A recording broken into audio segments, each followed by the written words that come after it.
नमस्कार, स्वागत है आपका। इंडिया टीवी देख रहे हैं आप। आपके साथ मैं हूं प्राची पाराशर। बीजेपी की पहली लिस्ट आ चुकी है। 80 सीटों वाले यूपी में 51 सीटों पर उम्मीदवार तय कर दिए गए हैं। सबसे चर्चित चेहरों पर आज हम चर्चा करेंगे, जिसमें सबसे बड़ा नाम खुद प्रधानमंत्री नरेंद्र मोदी का है। इस बार यूपी में बीजेपी का टारगेट 80 में से 80 सीटें जीतने का है। चुनावी विशेषज्ञों के साथ चर्चा करेंगे कि क्या बीजेपी की मौजूदा लिस्ट टारगेट की ओर ले जा रही है। क्या यूपी में इस बार बीजेपी 80 सीटें जीतने में कामयाब हो पाएगी। 195 सीटों पर उम्मीदवारों का ऐलान भारतीय जनता पार्टी ने कर दिया है, जिसमें से उत्तर प्रदेश में सबसे ज्यादा 51 सीटों पर उम्मीदवार का ऐलान किया गया है। 34 केंद्रीय मंत्रियों को इस बार चुनाव लड़ाया जा रहा है। जो लोग राज्यसभा नहीं भेजे गए, उन्हें भी चुनावी मैदान में उतारा गया है। आइए आपको बताते हैं किस स्टेट में कितनी सीटों पर उम्मीदवारी का ऐलान कर दिया गया है। बात अगर उत्तर प्रदेश की करेंगे तो 51, मध्य प्रदेश में 24, पश्चिम बंगाल में 20। इसके अलावा अगर आप बाकी स्टेट्स की बात करेंगे तो देखिए, मध्य प्रदेश में कुल 29 सीटें हैं लोकसभा की। 24 सीटों पर ऐलान किया गया है। पश्चिम बंगाल में 42 हैं। 22 सीटों पर उम्मीदवारों का ऐलान किया गया है। उत्तर प्रदेश में 80 लोकसभा की सीटें हैं। 51 सीटों का ऐलान कर दिया गया है। असम में 11, झारखंड में 11, छत्तीसगढ़ में 11, तेलंगाना की 9 सीटों पर उम्मीदवार का ऐलान किया गया है। केरल की अगर आप बात करेंगे तो केरल में 12 सीटों पर उम्मीदवारों का ऐलान किया गया है। 1 सीट गोवा की, दमन और द्वीप की 1 सीट। गुजरात में 15 सीटों पर उम्मीदवारों का ऐलान किया गया है। राजस्थान में भी 15 और दिल्ली में 5 उम्मीदवारों के नाम का ऐलान किया गया है। उधर जम्मू कश्मीर की अगर आप बात करेंगे तो 2 सीटों पर उम्मीदवार बीजेपी ने उतार दिए हैं। उत्तराखंड में 3 सीटों पर उम्मीदवार उतारे हैं। अरुणाचल प्रदेश में 2 सीटें, त्रिपुरा में 1 सीट पर उम्मीदवार उतारा गया है। सबसे ज्यादा नजर अगर किसी स्टेट पर है तो वो इस उत्तर प्रदेश को लेकर है, जहां लोकसभा की 80 सीटें आती हैं और बीजेपी इस बार टारगेट लेकर चल रही है कि इन 80 सीटों को अपने कब्जे में करना है। अब आइए यूपी में आपको जो हैवीवेट चेहरे हैं उनके बारे में बता देते हैं। यूपी के दिग्गजों के बारे में बता देते हैं। वाराणसी से प्रधानमंत्री नरेंद्र मोदी एक बार फिर चुनावी मैदान में होंगे। राजनाथ सिंह रक्षा मंत्री लखनऊ से चुनाव लड़ेंगे, ये पहली लिस्ट में तय हो चुका है। अमेठी से स्मृति ईरानी चुनाव लड़ेंगी। इसके अलावा महेंद्र नाथ पांडे चंदौली से चुनाव लड़ेंगे। तो कुछ बड़े चेहरे जिनको पहली लिस्ट में ही शुमार कर लिया गया है वो आपके सामने है। मथुरा से हेमा मालिनी एक बार फिर से चुनाव लड़ेंगी। तीसरी बार उनको चुनावी मैदान में उतारा गया है। फतेहपुर से साध्वी निरंजन ज्योति एक बार फिर से चुनाव लड़ेंगी। देखिए, मथुरा को लेकर कई तरीके के कयास लगाए जा रहे थे। हेमा मालिनी को लेकर कई तरह के कयास लगाए जा रहे थे, लेकिन सारे कयास ध्वस्त हैं। मुजफ्फरनगर की बात करेंगे तो एक बार फिर संजीव कुमार बालियान चुनावी मैदान में हैं। खीरी सीट सबसे ज्यादा चर्चित सीट रही, क्योंकि इस सीट पर किसानों के साथ जो कुछ हुआ, जो अजय मिश्र टेनी के बेटे आशीष मिश्र टेनी पर आरोप लगे, उसके बाद ऐसा लग रहा था कि शायद अजय मिश्र टेनी को चुनाव में ना उतारा जाए, लेकिन अजय मिश्र टेनी खीरी से ही चुनाव लड़ते हुए फिलहाल नजर आएंगे। मोहनलालगंज से कौशल किशोर को चुनावी मैदान में उतारा गया है। कौशल किशोर की सीट को भी समझा जा रहा था। पिछले दिनों कौशल किशोर अपने बेटे की वजह से चर्चा में आए थे, तो ऐसा लग रहा था कि शायद उनको नुकसान उठाना पड़ेगा, लेकिन ऐसा कुछ हुआ नहीं है। इसके बाद आइए बात उन्नाव की कर लेते हैं। एक बार फिर साक्षी महाराज उन्नाव में चुनाव लड़ रहे हैं और कन्नौज सुब्रत पाठक, जिन्होंने कन्नौज से डिंपल यादव को हराया था, एक बार फिर उन पर ही बीजेपी ने दाव लगाया है, उन पर विश्वास जताया है, सुब्रत पाठक को ही मैदान में उतारा है। गौतम बुद्ध नगर की सीट की भी काफी चर्चा हो रही थी। महेश शर्मा यहां से टिकट पर चुनाव लड़ेंगे या नहीं लड़ेंगे, महेश शर्मा के अलावा पार्टी कोई और चेहरा उतार सकती है, ऐसी चर्चाएं थी। लेकिन इन तमाम चर्चाओं को विराम देते हुए एक बार फिर महेश शर्मा को ही मैदान में उतारा गया है।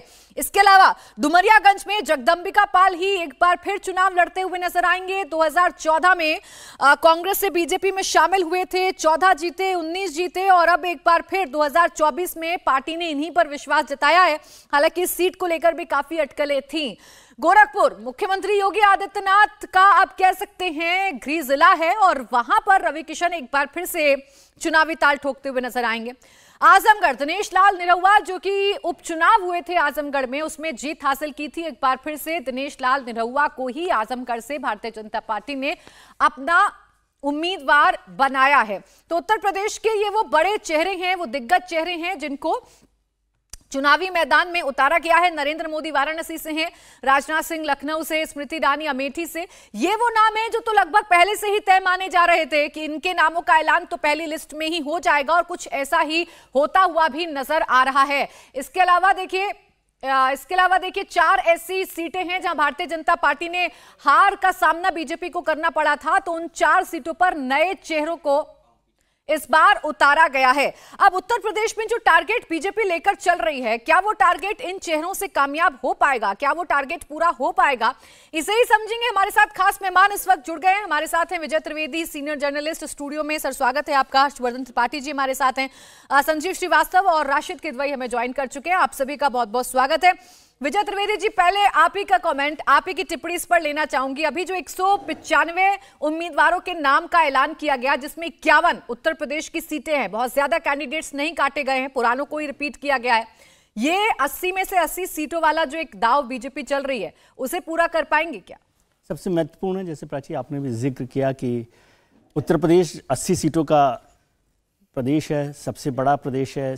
2014 में 72 सीटों पर भारतीय जनता पार्टी वहाँ पर रही थी और अभी 62 सीटों पर रही 2019 में। तो इस बार उनका टारगेट है 80 का, जिसमें 74 सीटें मेरे ख्याल से भारतीय जनता पार्टी लड़ रही है। 6 सीटों को वो सहयोगी दलों को दे रही है। तो क्या वो 74 सीटों पर प्लस 6 सीटों पर जो सहयोगी दल की हैं वो लड़ सकती हैं? और इसमें मुझे लगता है कि ज़्यादा रिस्क जो है, जोखिम जो है, भारतीय जनता पार्टी ने नहीं लिया और जो मौजूदा सांसद हैं उन्हीं को उतारा, जिसमें हेमा मालिनी जी का जिक्र आपने जैसे किया कि वो 75 साल की भी हो गई है, जो भारतीय जनता पार्टी की एज लिमिट एक तरह से इनफॉर्मल है। उसके बाद भी हेमा मालिनी जी को वहाँ उतारा है। डॉक्टर महेश शर्मा का जिक्र था कि शायद उनको ना मिले टिकट। आज जो अजय मिश्रा जी टेनी साहब हैं, उनके टिकट को लेकर काफ़ी चर्चा हो रही थी।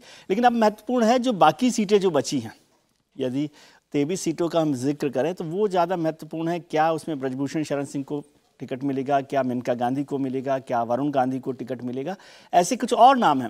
लेकिन पार्टी कोशिश कर रही है कि उत्तर प्रदेश में जो उनका ग्राफ है वो बढ़े, कम से कम 10 सीटों का जो अंदाज़ा उनको है कि 62 से वो 70 पे 72 पे कम से कम पहुंच जाए, और जो सहयोगी दल है उनके साथ मिलकर जो हो सके उसकी संभावना तो बन रही है। आपने जो बड़ी लिस्ट, पहली लिस्ट दिखाई है, उसमें से किसी नाम पर कोई बहुत ज़्यादा आशंका नहीं की जा सकती कि वो फिर से नहीं लौटेंगे, चाहे वो प्रधानमंत्री हों, राजनाथ सिंह हों, स्मृति ईरानी हो, महेंद्र नाथ पांडे जैसे लोग भी यहाँ पर हैं। तो भारतीय जनता पार्टी को यदि 370 का लक्ष्य को पार करना है तो उत्तर प्रदेश में उसको कम से कम अपनी सीटें बढ़ानी होगी।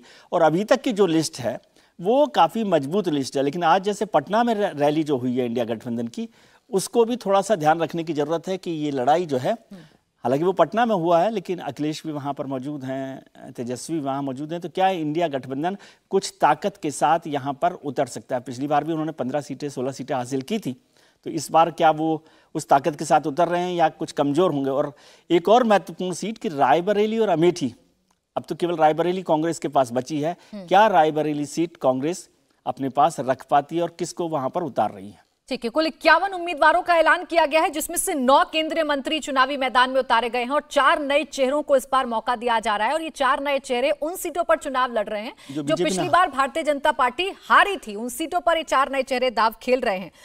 इस लिस्ट को अगर हर्षवर्धन त्रिपाठी जी देखा जाए तो ना इसमें एंटी इनकम्बेंसी वाला कोई फैक्टर नजर आ रहा है, ना परिवारवाद वाला कोई फैक्टर नजर आ रहा है, ना एज लिमिट वाला कोई फैक्टर आ रहा है। इन तीनों पर ही शायद भारतीय जनता पार्टी ने कोई ज्यादा गौर ना करते हुए विनेबिलिटी किसकी है इसका ध्यान रखते हुए मैदान में उतारा है कैंडिडेट्स को। नहीं प्राची, मैं थोड़ा सा सहमत हूं। विनेबिलिटी तो सिर्फ और सिर्फ नरेंद्र मोदी की है। अगर आप कहेंगे कि 75 वर्ष पार कर गई हेमा मालिनी की मथुरा में कोई विनेबिलिटी है तो मैं नहीं मानता हूं। अगर आप कहेंगे कि कांग्रेस में रहे और फिर भारतीय जनता पार्टी से 2 बार सांसद बने डुमरियागंज वाले जगदम्बिका पाल की कोई विनेबिलिटी है तो मैं नहीं मानता हूं। और मुझे लगता है कि बहुत साफ तौर पर अगर इस सूची को देखें, 51 लोगों का नाम देखें, पहली बात तो एक, भारतीय जनता पार्टी ने किसी का टिकट नहीं काटा, यानी सतर्क है, सावधान है। उसको लगता है कोई ऐसा एक कोई कहें कि चर्चा के लिए, बहस के लिए विषय नहीं मिलना चाहिए, इसलिए उसने कोई टिकट काटा ही नहीं। लल्लू सिंह जी जैसे हैं, बहुत बढ़िया नेता हैं, बहुत अच्छे नेता हैं, खांटी नेता हैं, लेकिन अब यह कहा जा रहा था कि भाई फैजाबाद से कोई नया चेहरा दीजिए, इतना शानदार, इतना भव्य राम मंदिर बना है, पूरे अयोध्या की सूरत बदल गई है, नया प्रत्याशी होना चाहिए था। मुझे लगता है कि यह पूरी की पूरी लिस्ट वहां जाकर खड़ी होती है, जिसको हम कहते हैं कि कुछ भी हम हिलाएंगे डुलाएंगे नहीं। कहां करेंगे? जो बची हुई 23 सीटें हैं, यानी जो 29 में से 23 उनके हाथ में आएंगी, वो 23 सीटों में आप बड़े बदलाव देखेंगे।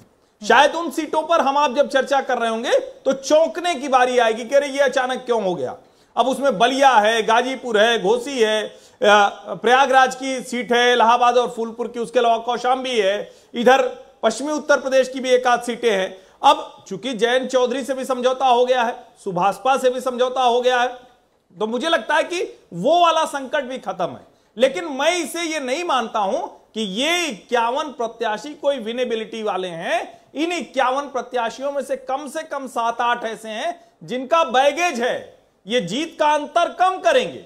अगर इनकी जगह कोई नया और अच्छा प्रत्याशी होता तो भारतीय जनता पार्टी 80/80 वाले लक्ष्य की तरफ और अच्छे से बढ़ती। हर्षवर्धन जी, जब आप ये कहते हैं कि सतर्क है, सावधान है भारतीय जनता पार्टी उत्तर प्रदेश में, और इसीलिए बहुत ज्यादा कोई एक्सपेरिमेंट अभी शुरुआत में नहीं लिया, हाँ शुरुआत में नजर नहीं आ रहा है, तो ये सतर्क और सावधानी किस वजह से है? जब राम लहर का मुद्दा ही आपका उत्तर प्रदेश से निकला है, आप सबसे ज्यादा कॉन्फिडेंट अगर उत्तर प्रदेश में अपने आप को दिखाते हैं, तो ये सतर्कता और सावधानी क्यों बढ़ती बीजेपी ने?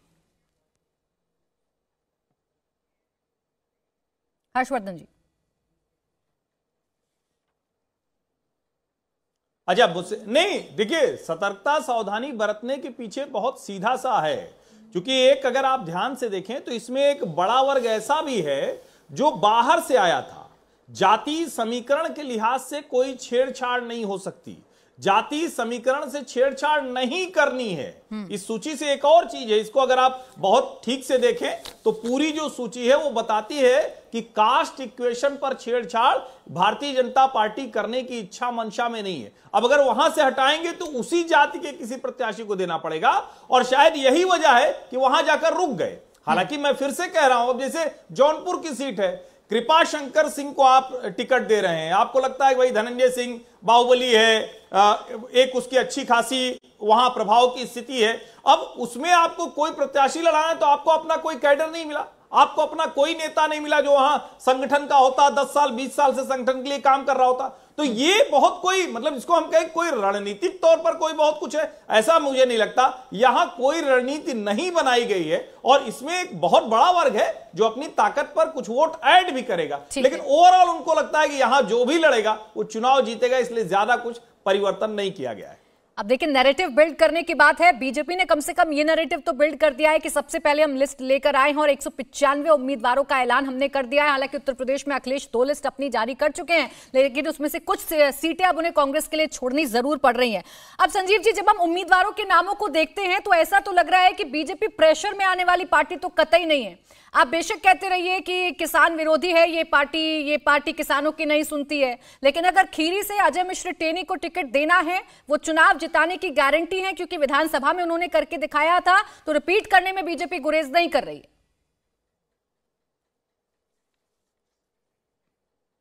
संजीव जी प्लीज अनम्यूट कर लीजिए।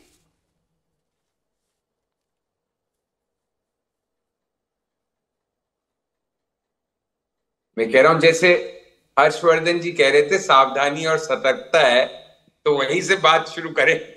सावधानी और सतर्कता ये है कि विनेबिलिटी तो सिर्फ प्रधानमंत्री मोदी की है, लेकिन फिर भी जरा सी बिसात को हिलाए डुलाए नहीं कि वो विनेबिलिटी की खतरा नहीं पड़ जाए। मतलब दोनों बातें कैसे हो सकती हैं? हम जातीय समीकरण भी नहीं छेड़ेंगे, हम ये भी नहीं करेंगे, हम पुराने जो बागी होने की संभावना रखते हैं उनको भी नहीं तंग करेंगे, उनको भी नहीं हिलाएंगे डुलाएंगे, और जीतेंगे तो नरेंद्र मोदी के नाम से।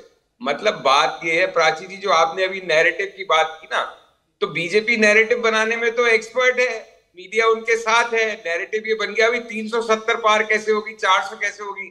अब जैसे जैसे लिस्टें आएंगी और जैसे जैसे चुनाव नजदीक आएगा, तब वापस नैरेटिव ये बनेगा भी चुनाव तो हो रहा है, पहले तो 272 लाओ, उसके बाद 300 तक पहुंचो। तो ये सारी बातें होंगी। देखिए, और बिल्कुल एक बात से मैं हर्षवर्धन जी की सहमत हूँ, एक कृपा शंकर सिंह जी जैसे वो सुनेंगे तो पता नहीं कैसा लगेगा उन्हें। लेकिन अभी घिसे पिटे चेहरे, कहाँ आज से 10 साल से गायब थे राजनीति से, मुंबई प्रदेश कांग्रेस के अध्यक्ष होते थे, वहां कुछ कई तरह की बातें हुई, उसके बाद हटे वो वहां से, फिर बिल्कुल ही आज अचानक प्रकट हो गए लिस्ट के अंदर। और जैसे वो विजय कह रहे थे कि अभी तो ये देखिए बृजभूषण शरण सिंह वगैरह का क्या होता है, ये सब भी वापस प्रकट होते हैं क्या, ये विनेबिलिटी में और कितने तमगे लगाएंगे आके ये लोग। तो बात ये है कि एक दुनिया तो है नैरेटिव की, प्रचार की, प्रोपेगेंडा की, माहौल बनाने की, जिसमें बीजेपी का कोई सानी नहीं है। दूसरा मुद्दा है चुनाव जीतने की, जिसमें भी मैं कहता हूं बीजेपी का कोई सानी नहीं है। उनका रिकॉर्ड किसी भी दूसरे अन्य दल के मुकाबले बेहतर रहा है और लोकसभा चुनाव निसंदेह मोदी जी के नाम पे लड़ा जाएगा। लेकिन ऐसा कोई गिवन नहीं है। इन लिस्टों से ये भी लग रहा है कि ये नहीं है कि घर बैठे बैठे जीत जाएंगे या मोदी जी का चेहरा आगे कर दिया और जीत जाएंगे। हर सीट पे मुकाबला होगा और उसी ढंग से प्रत्याशी उतारे जा रहे हैं। और अभी तो आप यूपी से जब आगे बढ़ेंगी तो लिस्टें और दिलचस्प हो जाएगी। पश्चिम बंगाल में तो मुझे मालूम नहीं, सोशल मीडिया पे पढ़ रहे सही है खबर ही गलत, एक प्रत्याशी तो भाग ही छूटे।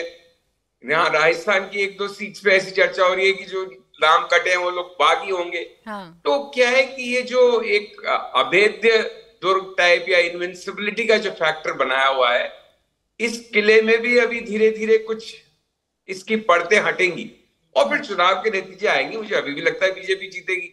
लेकिन ये 400 और 370 और ये सब बातें ना, ये सब हम सब यही हैं। देखिए नतीजे क्या होते हैं, क्या सच में वो पार कर पाएंगे या नैरेटिव बनाने वाले थोड़ा सा हल्का सा ही सही शर्माएंगे।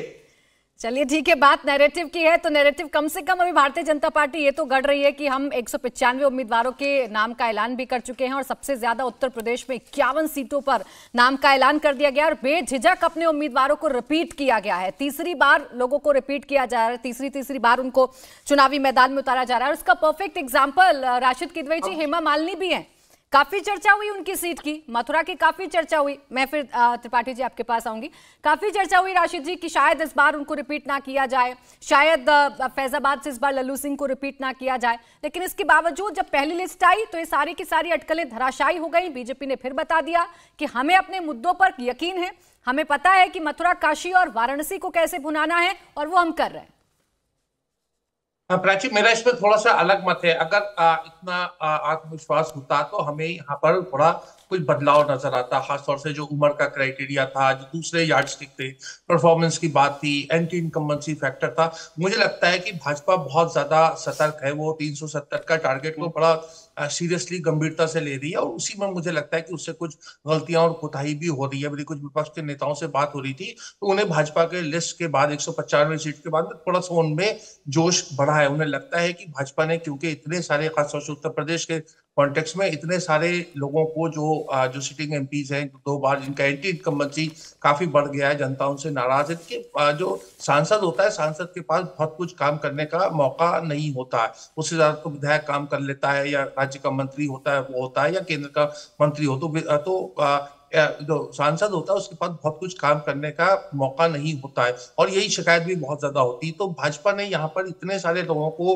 रिपीट करके एक विपक्ष को एक मौका दिया। विपक्ष उसको कैसे बुना पाता है, क्या उस तरह का चुनाव होता है उत्तर प्रदेश में, आने वाला समय बताएगा। नरेंद्र मोदी फैक्टर है, राम मंदिर फैक्टर है, फैक्टर बहुत सारे भाजपा के, योगी आदित्यनाथ है, सब फैक्टर उनके साथ में है। लेकिन उसके बावजूद कृपा शंकर सिंह, वही कृपा शंकर सिंह है प्राची, जिन्होंने मुंबई के हमले के ऊपर उन्होंने उसको आरएसएस की साजिश करार दिया था। आप उस पर गौर करिए कि एक ऐसे व्यक्ति को टिकट भाजपा दे रही है जिसने मुंबई के हमले के ऊपर, आतंकवादी हमले के ऊपर उसको आरएसएस की साजिश करार दिया था, अलर्ट ऐलान कहा था, खुले मन से कहा था। तो अब अगर भाजपा का इस टाइप का जो क्राइटेरिया है उसके ऊपर कर रहे हैं तो ये भाजपा की अंदरूनी राजनीति है। मुझे लगता है कि इसमें बहुत ज्यादा कोई उन्होंने ज्ञान या बहुत चौंका देने वाला नाम लाए हो। ये जो है, जो भाजपा से लोगों की उम्मीद थी, अपेक्षा थी, उस पर भाजपा कम से कम पहली लिस्ट में बहुत ज्यादा खरी नहीं उतरती नजर आ रही है। ठीक है, विजय जी कुछ ऐड कर रहे हैं इसमें? मैं ये बात कह रहा हूँ जो संजीव ने भी जिक्र किया और हम सब लोग जिस बात का जिक्र कर रहे हैं कि चेंज नहीं किया गया। अब नैरेटिव का तो मैं इसको मानता ही नहीं। जो नैरेटिव बनाना तो लीडर्स का काम होता है कि नैरेटिव बनाए 370 और 400 पार का। लेकिन मैं समझता हूं कि सरकार बनाने के लिए 272 चाहिए। क्या भारतीय जनता पार्टी 272 पर पहुंच रही है कि नहीं पहुंच रही, ये डिबेट मेरी यहाँ पर खत्म होती है, पहली बात। दूसरी बात, हम 2 तरह से बात करते हैं। एक है कि बीजेपी ने उत्तर प्रदेश में कैंडिडेट्स नहीं बदले, ठीक है, तो आप कह रहे हैं कि कोई रिस्क नहीं लिया।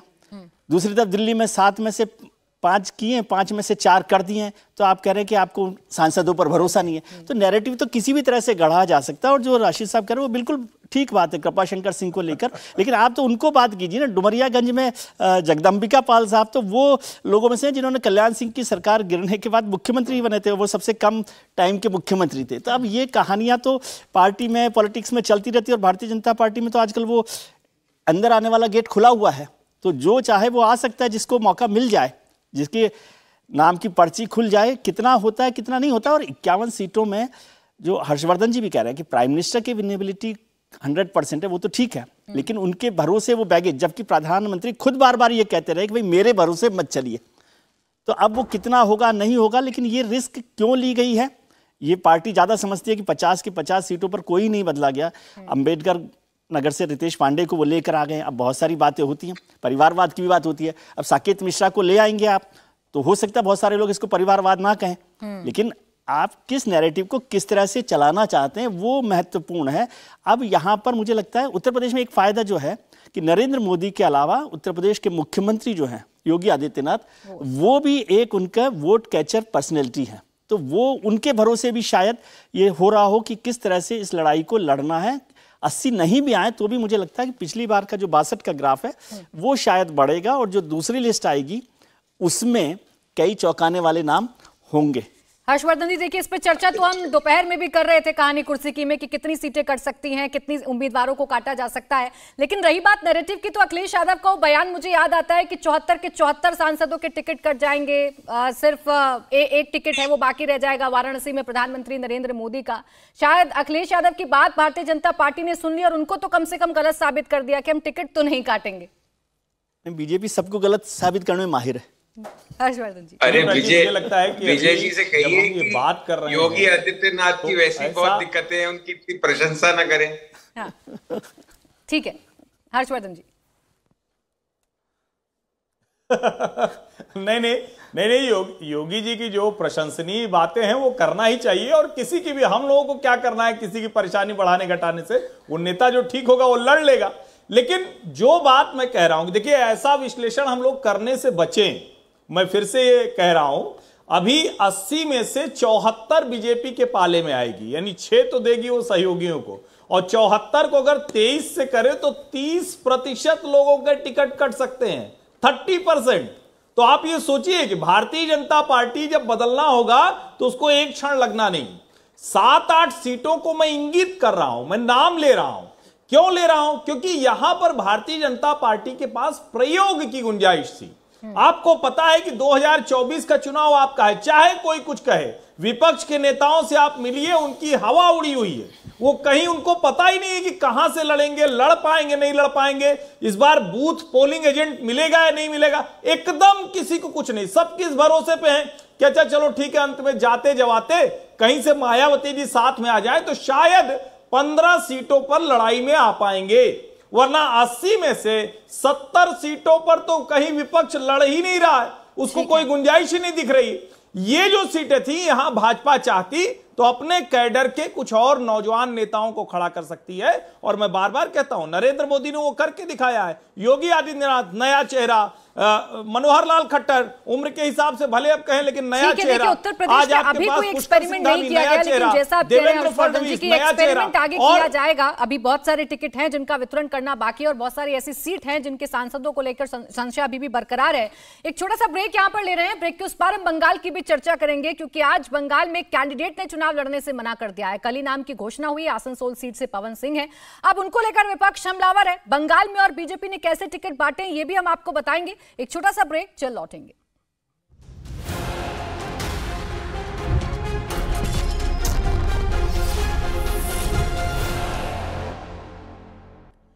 ब्रेक के बाद आपका स्वागत है। आप देख रहे हैं मुकाबला। देखिए 195 सीटों की पहली लिस्ट भारतीय जनता पार्टी के सामने आ चुकी है। उत्तर प्रदेश में 51 उम्मीदवारों को मैदान में भारतीय जनता पार्टी उतार चुकी है, और बहुत ज्यादा सांसदों के टिकट नहीं काटे गए हैं, पुराने चेहरों को रिपीट किया गया है।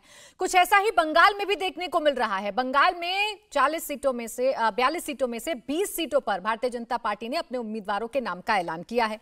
चर्चा सबसे ज्यादा आसनसोल सीट की हो रही है, क्योंकि यहां से भोजपुरी सुपरस्टार पवन सिंह को शत्रुघ्न सिन्हा के सामने भारतीय जनता पार्टी ने कल चुनावी मैदान में उतारा था। लेकिन आज उन्होंने सोशल मीडिया पर एक पोस्ट के जरिए इनकार कर दिया है सीट से लड़ने के लिए। कुछ कारण उन्होंने अपने बताए हैं और कहा है कि इस सीट से वो चुनाव नहीं लड़ेंगे, लेकिन पार्टी ने उनका चयन किया है, इसके लिए बहुत बहुत धन्यवाद।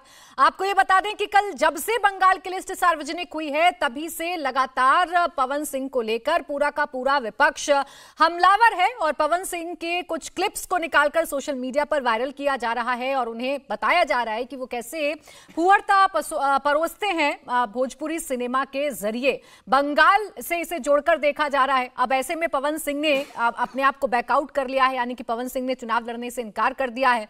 अभिषेक बनर्जी कह रहे हैं कि ये बंगाल के लोगों की जीत है, बंगाल के लोगों का डर है, जिसकी वजह से पहले ही भोजपुरी सुपरस्टार अपनी सीट को छोड़कर यहां से जा रहे हैं। आसनसोल सीट से टिकट मिला था, लेकिन इन्होंने इस टिकट को अब वापस ले लिया है, यानी कि ये यहां से चुनाव नहीं लड़ेंगे, ये तो बिल्कुल साफ कर दिया है। अब इसके पीछे क्या हर्षवर्धन त्रिपाठी जी वजह समझ में आ रही है? अब देखिए, पूरा का पूरा विपक्ष तो ये कहेगा ना कि सीट से डर सता रहा था। एक गलती भारतीय जनता पार्टी ने की थी टिकट देकर भोजपुरी स्टार को, और वो गलती बीजेपी सुधारे ना सुधारे, खुद कैंडिडेट ने सुधार ली है। नहीं प्राची, इतना आसान नहीं है। पहली बात तो ये कि भोजपुरी स्टार को टिकट देना ये कोई गलती नहीं है, लेकिन अगर कोई भोजपुरी स्टार जो किसी एक कम्युनिटी, किसी एक समाज को लक्षित करके उसका कोई गाना है, कोई वीडियो एल्बम है, और इस समय में जब इतना संवेदनशील मसला है, मैं फिर से कह रहा हूं, देखिए मैंने इसको लिखा भी है, अगर हम फिल्मी चरित्र पे जाएंगे तो शत्रुघ्न सिन्हा तो जाने कितनी फिल्मों में खलनायक थे और महिलाएं उनसे बच बच के भागती थीं, तो क्या हम शत्रुघ्न सिन्हा को ऐसे देखने लगे क्या? ये बड़ा खराब होगा। ऐसे इस तरह से जनरलाइजेशन नहीं करना चाहिए। और अगर आप भोजपुरी जो कलाकार हैं वो कैसे उसके जरिए गंदगी कर रहे हैं या गलत कर रहे हैं तो उसकी एक अलग चर्चा करनी चाहिए। लेकिन निश्चित तौर पर भारतीय जनता पार्टी यहां बैकफुट पर है। आसनसोल एक ऐसी सीट है जहां भोजपुरी समाज के लोग बहुतायत में हैं, और वहां भारतीय जनता पार्टी अगर ये वाला हिस्सा नहीं होता तो बहुत शानदार चयन होता शत्रुघ्न सिन्हा के सामने। लेकिन मैं फिर से कह रहा हूं कि हो सकता है कि अब किसी और भोजपुरी कलाकार को, कुछ लोग कह रहे थे कि अक्षरा सिंह वहां से आ सकती हैं, वो एक कोशिश हो सकती है। लेकिन ओवरऑल अगर कहें तो आज के परिदृश्य में यह चयन बिना सोचे समझे किया गया। बंगाल की सीटों का चयन जो लोग भी कर रहे थे, क्या उनको यह पहले नहीं पता था? क्या उनको यह जानकारी नहीं थी कि ये क्लिप्स कटेगी, आज के सोशल मीडिया के दौर में ये सब कुछ चलेगा? तो मुझे लगता है कि एक तो फिल्मी चरित्र, एल्बम चरित्र होता है और एक व्यक्ति का चरित्र होता है, दोनों को अलग करके देखना पड़ेगा। वरना तो कोई भी फिल्मी कलाकार वो आएगा तो उसका कोई, हमें याद है गजेंद्र चौहान FTII के डायरेक्टर बने थे, उनकी पता नहीं कौन कौन सी फिल्मों का लोग निकाल के दिखाने लगे। तो आप वो दोनों चरित्र एक साथ नहीं कर सकते। लेकिन निश्चित तौर पर भाजपा यहां बैकफुट पर आई है। प्राची, इसमें आसनसोल के लिए शायद भारतीय जनता पार्टी के लिए मुश्किल है। पिछली बार बाबुल सुप्रियो साहब को, शायद मैं करेक्ट हूं कि बाबुल सुप्रियो साहब को दिया था, वो MP भी बन गए थे, मंत्री भी बन गए थे, लेकिन वो भी छोड़कर चले गए। और उसी के बाद शत्रुघ्न सिन्हा साहब आए, जो खुद भारतीय जनता पार्टी में लंबे समय तक MP भी रहे हैं, सरकार में मंत्री भी रहे हैं। तो वो कोशिश होती है। और हर्षवर्धन जी की इस बात से मैं सहमत हूँ कि भोजपुरी कलाकार या कोई भी फिल्मी कलाकार के फिल्मी चरित्र को उसके व्यक्तिगत चरित्र से नहीं जोड़ना चाहिए। और वो बंगाल की बात है, अच्छा हुआ कि यूपी में नहीं हुआ हर्षवर्धन जी, और दिल्ली में भी नहीं हुआ। कई भोजपुरी कलाकार यहाँ पर भी हैं और उनकी क्लिप्स निकालेंगे तो वो भी वैसी ही निकलेंगी। लेकिन वो पश्चिम बंगाल में ये किया गया। अब पार्टी ने क्या सोचा है, हालांकि मुश्किल है। और वैसे ही वेस्ट बंगाल जो है, मैं समझता हूँ इंडिया गठबंधन में सबसे मजबूत नेता ममता बनर्जी हैं, और उनसे भारतीय जनता पार्टी की लड़ाई बिल्कुल आसान नहीं होगी। तो इसलिए हर कदम पर उनको ध्यान रखना होगा कि किस तरह से इस लड़ाई को लड़ा जाए। अब देखिए, 20 उम्मीदवारों के नाम का ऐलान राशिद जी किया है, जिसमें से 11 जो हैं वो रिपीट किए गए हैं और 9 का टिकट काटा गया है, यानी कि 9 की जगह किसी और को उम्मीदवार बनाया गया है। कांथी से सुवेंदु के भाई को उम्मीदवार बनाया गया है। घाटल से TMC के सांसद हैं, एक्टर हैं देव, तो उनके सामने एक्टर हिरेन को ही उतार दिया गया है। कूच बिहार से केंद्रीय मंत्री निशित प्रमाणिक को ही उतारा गया है। तो भारतीय जनता पार्टी ने भी बहुत ज्यादा रिस्क बंगाल में नहीं लिया है।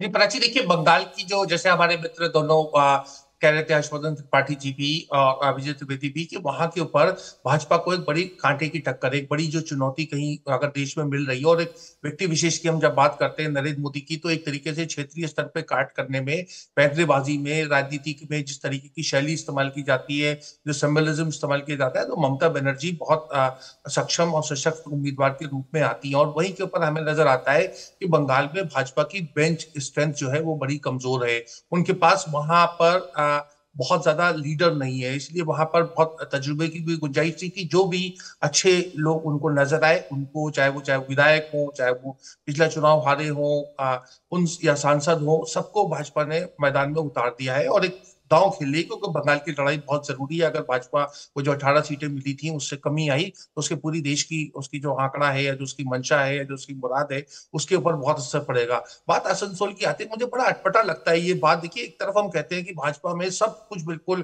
परफेक्ट होता है, उनके पास सर्वे एजेंसीज हैं, उनकी राजनीतिक आकलन बहुत अच्छा है। तो अगर ये तमाम चीजें थी जो पृष्ठभूमि में, और मैं उसको नजरअंदाज नहीं कर रहा हूँ, देखा नहीं कर रहा हूँ, मैं कह रहा हूँ वो सब है, उसके बावजूद इतनी बड़ी चूक कि मतलब 24 घंटे में ही जो उम्मीदवार पलट गया, उम्मीदवार से कहा गया होगा कि आप चढ़ जाओ, बैकग्राउंड चेक नहीं किया गया। तो ये तो बिल्कुल वो इंडिया अलायंस वाली बात है। इंडिया अलायंस में ऐसा होता तो हम सब उसका मखौल उड़ा रहे होते, लेकिन भाजपा है तो इसलिए हम उसका ज्यादा आलोचना नहीं कर रहे, लेकिन ये आलोचना लायक चीज है। बिल्कुल। देखिए, आसनसोल की चर्चा तो आज सुबह से ही हो रही है, जब से पवन सिंह ने इनकार किया है तभी से आसनसोल की चर्चा की जा रही है कि आखिर कैसे हुआ। ही चाहिए। जी हर्षवर्धन जी। नहीं, मैं कह रहा हूं राशिद जी बिल्कुल ठीक कह रहे हैं। ये मैंने तो कहा ना कि जिसने भी ये टिकट तय कराया उसने क्या बिल्कुल कोई होमवर्क नहीं किया। और ऐसे समय में जो लोग बंगाल को जानते हैं, थोड़ा देख रहे हैं, पश्चिम बंगाल में भारतीय जनता पार्टी की संभावनाएं कमाल की हैं। पहली बार तृणमूल कांग्रेस पीछे हटती दिख रही है। जो कम्युनिस्टों का नंदीग्राम हुआ वो ममता बनर्जी के लिए संदेश खाली होने जा रहा है। उसमें इतनी बड़ी चूक, इतनी बड़ी गड़बड़, ये निश्चित तौर पर इसकी आलोचना भी होनी चाहिए और जमकर होनी चाहिए। और देखिए, इसकी आलोचना सुबह से हो ही रही है। आप 20 कैंडिडेट का ऐलान करते हैं, अपने ज्यादातर सांसदों को आप रिपीट कर देते हैं, लेकिन एक सीट आपके लिए सिटबैक हो जाती है, वो है आसनसोल की सीट। अब संजीव जी, आसनसोल के अलावा जो लिस्ट में जितने भी नाम हैं उनकी समीक्षा आप कैसे करेंगे? इस बार बीजेपी कड़ी टक्कर देने की कोशिश कर रही है। प्रधानमंत्री नरेंद्र मोदी अभी बंगाल होकर आए और बड़ी एग्रेसिवली वो ममता सरकार पर और उनकी नीतियों पर, खासकर संदेश खाली के मुद्दे पर हमला बोलते हुए नजर आ रहे थे। भाई विजय भाई, हर्षवर्धन जी, राशिद किदवई साहब, तीनों ने जो बातें कही मोटे रूप से वो सही है। पश्चिम बंगाल सबसे बड़ी चुनौती है बीजेपी के लिए, राशिद साहब कह रहे हैं। विजय जी और हर्षवर्धन जी कह रहे हैं, विजय जी ने भी यही बात कही और हर्षवर्धन जी कह रहे हैं कि नंदीग्राम, नया नंदीग्राम संदेश खाली होने की संभावना है, जिसकी चर्चा है। कम से कम नैरेटिव इतना जबरदस्त बना हुआ है उस पर, और चर्चा भी इतनी हो रही है, और बात भी कहीं ना कहीं लोगों के गले उतर रही है कि भाई ये कौन है साहब, शाहजहां शेख साहब। मतलब बिल्कुल ये तो आज के जमाने के शाहजहां लगते हैं कि जिनको कोई छू नहीं सकता, कोई नया मुगल लेके आए। तो संभावनाएं बन रही है। बट जैसे राशिद किदवई जी ने कहा, असल में हम बीजेपी को इतना सर्वगुण संपन्न बना लिया है ना हमने अपनी थिंकिंग प्रोसेस में, कि उसकी गलती हो भी जाती है तो समझ में नहीं आ रहा किसी के, हमारे के साथ कैसे गलती कर गए। ये लोग तो परफेक्ट हैं बिल्कुल, इनके यहाँ तो कोई चूक की गुंजाइश नहीं है। वो परफेक्ट सिर्फ दूसरों की सरकारें गिराने में है, उसमें भी नहीं है। अंदर इतना कोई नहीं होता संजीव, उसमें भी नहीं है। 3:30 बजे तक सीईसी की मीटिंग चली। वो पहले एक स्क्रीनिंग कमेटी से निकल के आई थी, फिर वो दूसरे पीएल संतोष साहब, नड्डा साहब, अमित शाह जी, इनकी टीम ने बैठी, और फिर जिसमें प्राइम मिनिस्टर स्वयं थे, फिर उन्होंने एक एक व्यक्ति का नाम देख के उसको ओके किया गया। अरे तो, और ये जैसे विजय जी ने कहा कि दिल्ली और वहां की लिस्ट, दिल्ली और वहां में बंगाल में फर्क है। बंगाल के अंदर दिल्ली, यूपी का कोई सब नेशनलिज्म नहीं है, बंगाल का सब नेशनलिज्म जो है वो बहुत स्ट्रांग है। और यही वहां की बड़ा, भाई आज टीएमसी सबसे बड़ा चैलेंज क्यों है? क्योंकि एक तो बंगाल का सब नेशनलिज्म, एक जिसको हम कहने से गुरेज करते हैं, वहां पे बहुत बड़ा मुस्लिम वोट होना, ये टीएमसी की स्ट्रेंथ है। और ऊपर से बीजेपी के पास बेंच स्ट्रेंथ नहीं होना, और ये सब ये बीजेपी की कमजोरियां हैं। तो कोई बंगाली चेहरा मजबूत आज तक नहीं ला पाए। उस सबके बीच में आपने ऐसे कुल्हाड़ी पे पांव दे मारा अपना उठा के, भैया ये तो मतलब कोई एबीसीडी क्लास 5 तक के बच्चे को रिसर्च करने को दे देते, वो इसकी वीडियो निकाल देता कि भाई तो बंगाली महिलाओं को ही टारगेट करते हुए गाने बना रहे हैं, जो भोजपुरी में बहुत चल रहे होंगे, लेकिन बंगाल में कैसे सर पे पड़ेगी आगे। ठीक, तो ये तो किसी बहुत ही प्राची गलतियां जो है ना बिल्कुल नेचुरल है। वो संजीव जो बात कर रहे हैं कि हम उसको थोड़ा सा उस तरह से नहीं लेते, लेकिन एक बात कीजिए, जैसे मुस्लिम वोट बैंक की बात की बंगाल में, मुस्लिम वोट बैंक तो है। मेरे को जो बड़ा चिंता लगती है भारतीय जनता पार्टी के हिसाब से कि भारतीय जनता पार्टी वहाँ क्यों नहीं जड़ें बना रही, वो ये है उसकी वजह कि एक जो भद्र लोग है वेस्ट बंगाल का, वो भारतीय जनता पार्टी की रिदम के साथ मैच नहीं करता। भद्र लोग में भारतीय जनता पार्टी की एक्सेप्टेंस नहीं है। और फिर परिवारवाद की चर्चा देश भर में भारतीय जनता पार्टी करती है। अभी सोमेंदु अधिकारी को दिया है ना भाई को टिकट, हाँ भाई को टिकट, भाई भी परिवार में ही आता होगा मेरे ख्याल से। लेकिन वो तमाम तरह, और जैसे अभी कृपाशंकर की बात हुई तो वो भी एक गलती हो सकती है। चलिए ठीक है, हर्षवर्धन जी ने कहा कि 8 सीटें तो मैं कमजोर मानता ही हूँ यूपी में, ठीक है, तो वो भी गलती है। बंगाल में जरूर बीजेपी हालांकि कोशिश कर रही है कि इस बार नेक टू नेक फाइट दे पाए और इस बार अपनी सीटों को बढ़ा पाए, 18 से ज्यादा कर पाए। यूपी में इस बार सतर्क और सावधानी के साथ टिकट वितरण किए गए।